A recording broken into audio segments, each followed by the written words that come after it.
Assalamualaikum warahmatullahi wabarakatuh. Perkenalkan saya Tasya Firgian NIM 19230050 Prodi Akuntansi.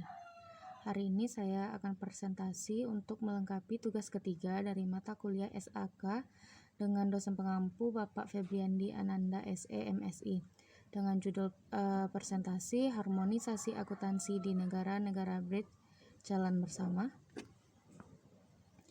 Ada 5 pembahasan. Pertama, pembahasan teori, kedua, kasus yang dibahas, ketiga, objek penelitian, keempat, teknik analisis data, dan kelima, hasil penelitian. Kita masuk ke pembahasan teori. Proses konvergensi akuntansi internasional sedang mengalami periode perubahan. Beberapa negara maju dan berkembang di dunia mengadopsi GAAP internasional. Saat ini, dua standar akuntansi utama adalah IAS atau IFRS yang dikeluarkan oleh IASC atau IASB dan digunakan atau diizinkan di lebih dari 120 negara, dan US GAAP yang dikeluarkan oleh FASB dan sebagian besar diadopsi di Amerika Serikat. Proses konvergensi menuju satu set aturan sangat menarik di negara berkembang, di mana standar akuntansi biasanya berkualitas rendah jika tidak ada. Proses harmonisasi standar akuntansi menuju IAS atau IFRS sangat dipengaruhi oleh unsur politik, budaya, dan ekonomi. Negara-negara BRIC atau Brazil, Rusia, India, dan Cina di antara ekonomi dengan pertumbuhan tercepat di dunia. Semuanya konvergen menuju satu set standar akuntansi internasional karena mereka memutuskan atau berencana untuk mengadopsi IAS atau IFRS dalam beberapa tahun ke depan. Tujuan utama mereka adalah untuk memfasilitasi interpretasi, transparansi, dan komparabilitas pelaporan keuangan perusahaan mereka di seluruh dunia. Kasus yang dibahas. Pertama, apa persamaan dan perbedaan proses harmonisasi akuntansi di negara-negara BRIC? Kedua, mengapa negara-negara BRIC membuat keputusan ini? Objek penelitian. Pada penelitian ini, objek penelitiannya adalah evolusi sistem akuntansi BRIC selama beberapa dekade terakhir.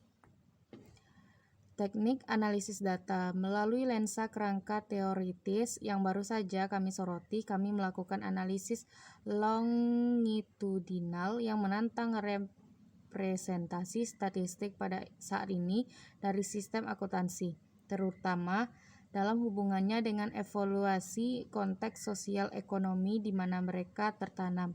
Secara khusus, kami melihat pola masyarakat untuk menyelidiki tekanan internal dan eksternal yang mempengaruhi tekanan keseluruhan. Untuk memahami konsep prinsip ini, kami telah melakukan studi 3 dimensi, dimensi politik, ekonomi, dan budaya, yang memungkinkan kami untuk membuat representasi yang lebih komprehensif dari proses harmonisasi. Terutama dibandingkan dengan studi sebelumnya pada saat yang sama, ketiga dimensi ini saling berhubungan erat dan interaksi di antara mereka sangat mungkin terjadi. Hasil penelitian. Pertama, dimensi politik merupakan pendorong utama proses konvergensi. Terlepas dari pengaruh prinsip-prinsip barat di semua BRIC, negara masih memiliki peran dominan dalam proses pengambilan keputusan. Kedua, BRIC menampilkan latar belakang ekonomi dan sosial yang berbeda. Ketiga, pemahaman tentang proses konvergensi di masa transisi ini sangat penting. Bahkan beberapa negara saat ini mengadopsi standar akuntansi internasional. Bahkan negara-negara yang baru pertama kali mengadopsi GAAP memilih untuk segera memperkenalkan GAAP internasional daripada mengembangkan GAAP nasional mereka sendiri.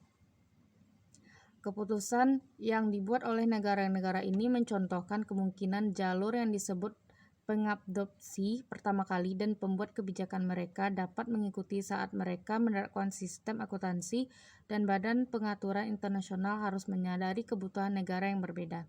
Pada akhirnya, proses saat ini mengarah ke sistem akuntansi yang lebih sedikit dengan perbedaan tetapi relevan. Baiklah, hanya itu yang dapat saya sampaikan. Mohon maaf apabila ada kesalahan. Assalamualaikum warahmatullahi wabarakatuh.